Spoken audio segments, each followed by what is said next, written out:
প্রিয় দর্শক, বাংলাদেশ বনাম জিম্বাবুয়ের শেষ ম্যাচে ৮ উইকেটের বড় ব্যবধানে হারে বাংলাদেশ। ৯ বল হাতে থাকতেই জয় পায় জিম্বাবুয়ে।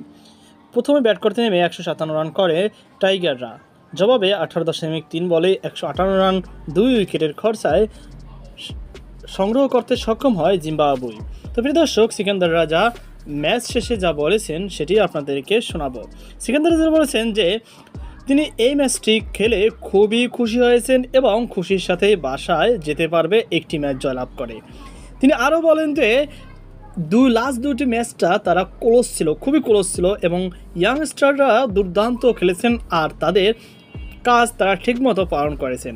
তিনি আরও বলেন যে এটি তাদের জন্য একটি বড় সফলতা যোগ করেছে এবং এখান থেকে তারা খুশি এবং শিক্ষা নেবে যাতে তারা ভবিষ্যতে আরও ভালোভাবে এগিয়ে যেতে পারে। আর এটা হচ্ছে তাদের পজিটিভ সাইড। এছাড়াও তিনি বলেন যে ৪-১ সিরিজে হারলেও তিনি সামনের দিকের কথা চিন্তা ভাবনা করতেছে।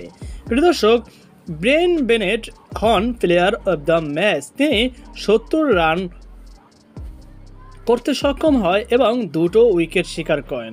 এমন অলরাউন্ডার পারফরমেন্সের কারণে তাকে প্লেয়ার অব দ্য ম্যাচ হিসাবে সিলেক্ট করা হয়। তো প্রিয় দর্শক, এই ছিল আমার সর্বশেষ আপডেট তথ্য। জিম্বাবুয়ে এবং বাংলাদেশের সিরিজটি কেমন লেগেছে অবশ্যই কমেন্ট বক্সে জানাবেন। সকল ভালো থাকুন, আল্লাহ হাফেজ।